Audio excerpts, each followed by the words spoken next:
Olá, bom dia! Você está assistindo ao Repórter Visual, um programa acessível da TV Brasil.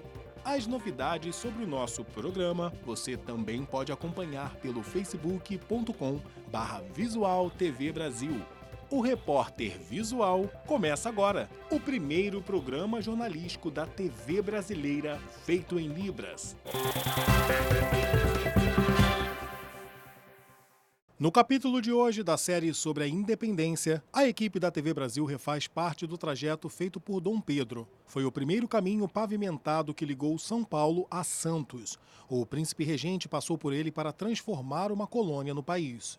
Uma parte da estrada continua intacta e está no coração de uma reserva ambiental. Fica em Santos, no litoral paulista, o maior porto da América Latina. Por aqui passa um terço de todas as mercadorias que entram e saem do Brasil. Na época do Brasil colônia, a cidade já era estratégica tanto do ponto de vista comercial como militar. Duas razões que trouxeram até aqui Dom Pedro I. E Santos entra na geografia política como o último lugar visitado pelo príncipe regente antes da proclamação da independência do Brasil. Em 5 ou 6 de setembro, ele desce para Santos para verificar as fortificações, que eram um dos principais portos do Brasil, junto com o Rio de Janeiro, que não estava na mão dos portugueses, estava na mão de pessoas fiéis, principalmente ao José Bonifácio, que era santista. Ele veio aqui, apaziguou as coisas e desceu para Santos. Quando vinha voltando de Santos, ele recebeu as cartas vindas de Portugal e as próprias cartas da Dona Leopoldina e do José Bonifácio, contando que as cortes de Lisboa queriam fazer o Brasil retroceder a um status colonial absurdo. Parte do trajeto feito pelo então príncipe regente pode ser visitado até hoje.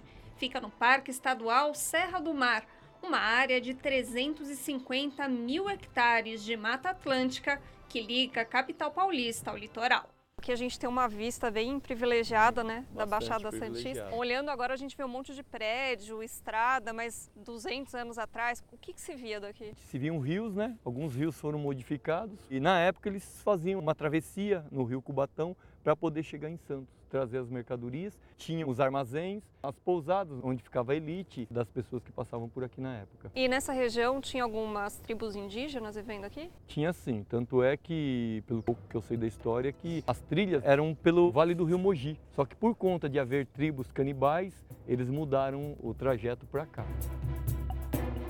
Para descer a serra, Dom Pedro passou pela Calçada do Lorena, uma estrada de pedra construída no fim do século XVIII, que transformou uma viagem que durava dias em um trajeto de algumas horas. Apesar da relativa facilidade no trajeto, a viagem de Dom Pedro teve alguns percalços. Essa cidade que a gente vê aqui embaixo é Cubatão, tem uma ponte ali, ao lado tem o Largo do Sapo. Dom Pedro, inclusive, antes de subir para proclamar a independência, estava no Largo do Sapo. Ele passou a noite ali, mas ele estava com desarranjo intestinal ali, né?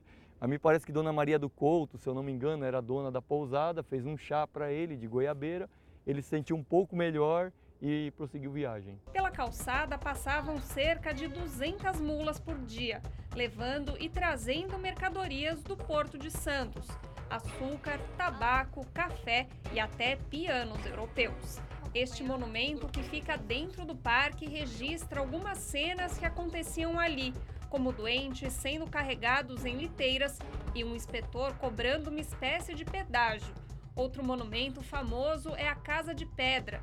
Diz a lenda que Dom Pedro se encontrava com a Marquesa de Santos aqui, mas na verdade a construção é de 1922, ano do centenário da independência. Uma coisa muito interessante aqui dessa visita é a gente imaginar como que foi feito, né, esse caminho do Dom Pedro de Santos até São Paulo. E as pessoas também começam a imaginar isso, a imaginar as dificuldades. Tem gente que veio aqui talvez só para passar um dia agradável, ver natureza, mas muitos começam a perguntar e acham que isso na época foi muito fácil. E aí a gente começa a contar de como foi feito e eles ficam também encantados com a história. Quem visita uma vez costuma voltar? A gente tem clientes aqui que a gente conhece pelo nome, né? Que está aqui constantemente, que é muito bonito. E aqui não tem um dia igual ao outro. Às vezes é uma cor diferente de céu, é neblina, é uma florada diferente. Tem um mês do ano que isso aqui está todo amarelo, a florada do pau-cigarra. Tem outra época do ano que é a florada do manacá, depois tem a florada do ipê. Então tudo isso vai transformando o local. Você passa várias vezes aqui, nenhuma dessa vez vai ser igual a outra que você esteve.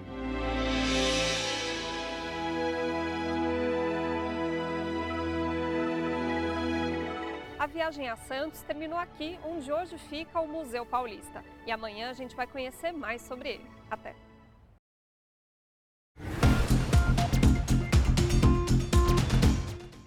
Estamos no mês de setembro e os principais campeonatos da temporada vão chegando ao fim. Nas 2 próximas semanas, teremos as partidas finais da Copa do Brasil, que vão reunir 2 times do sul do país, o Internacional e o Atlético Paranaense. Também em setembro, teremos as semifinais da Copa Sul-Americana, onde estão o Atlético Mineiro e o Corinthians. E junto a isso tudo, mais 5 rodadas do Brasileirão, que costumam definir quem vai realmente lutar pelo título nacional.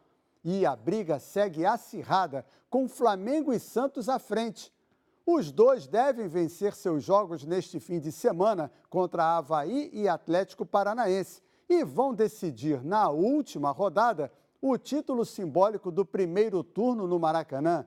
Quem fez a tabela divulgada em fevereiro, sem querer, acertou. Num campeonato de pontos corridos, teremos pela primeira vez na história a decisão de um título entre as 2 equipes envolvidas numa mesma partida.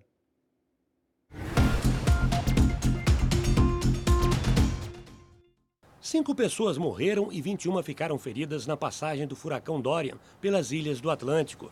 A segunda tempestade mais forte já registrada no Oceano Atlântico causou destruição nas Bahamas e seguiu ameaçando a costa leste dos Estados Unidos. As imagens da Estação Espacial Internacional mostram a força dos ventos, que deixaram as ilhas cobertas de metal retorcido e pedaços de madeira. Mais de 1 milhão de pessoas foram retiradas das casas nos estados da Flórida, Carolina do Sul e Geórgia. Ao menos 25 pessoas morreram depois que um barco pegou fogo na costa da Califórnia. A embarcação levava 33 turistas e 6 tripulantes, que seguiam para uma região de mergulho. O acidente aconteceu por volta das 3 horas da madrugada. Ainda não se sabe o que causou o incêndio, mas autoridades acreditam que tanques de mergulho ou de propano podem ter explodido, acelerando o desastre. Em semana decisiva para o Brexit, a saída do Reino Unido da União Europeia, parlamentares de oposição e rebeldes conservadores tentaram impedir um divórcio do bloco sem acordo algum. O primeiro-ministro Boris Johnson teve uma grande derrota no parlamento, mas insiste que vai cumprir o prazo de saída, 31 de outubro, custe o que custar. A Grécia começou a transferir migrantes da ilha de Lesbos para o continente no norte do país. A ação é uma das medidas de emergência anunciadas pelo governo para lidar com o grande fluxo de migrantes da Turquia.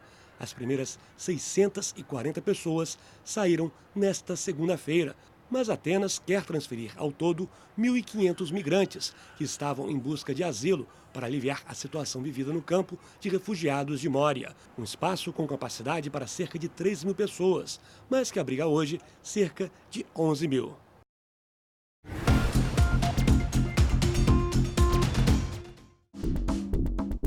Sol, chuva, nublado, relâmpago. A Bienal do Livro do Rio de Janeiro foi pensada para ser uma atração acessível a pessoas cegas e surdas.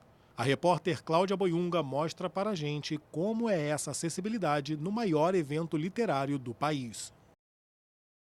Todos concentrados na explicação. A turma de alunos do ensino público aprendeu o alfabeto em libras e sinais para algumas palavras, como felicidade.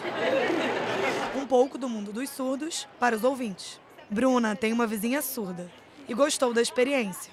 Boa noite, bom dia, oi.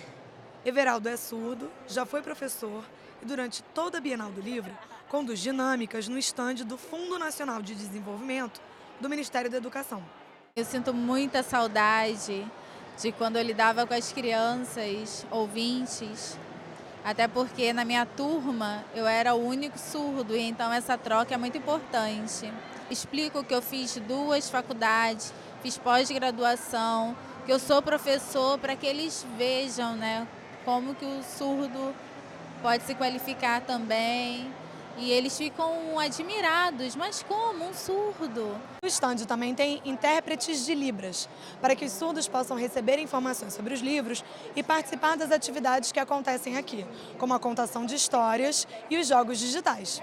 Todas as sessões oficiais da Bienal têm ainda tradução em Libras. Este outro estande, além de vídeos em Libras, tem textos em Braille. Henrique tem 10 anos e é cego. Há 4, aprendeu a ler em Braille. E essa já se tornou uma das atividades preferidas dele. Olha, eu ganhei um livro chamado Sarita. Ela era igual a qualquer outra criança, menos uma coisa. Ela era deficiente visual. Que ela fez alguns desenhos ali, que aí tem como eu sentir. Por exemplo, um prédio que ocupava as 2 páginas, do livro. Um bolo de aniversário. Ficou bem legal. O Repórter Visual fica por aqui. Pelo WhatsApp você tem um canal direto de comunicação com a gente. Anota aí o número 021 974 522 300. Muito obrigado pela companhia. Bom dia para você. Tchau.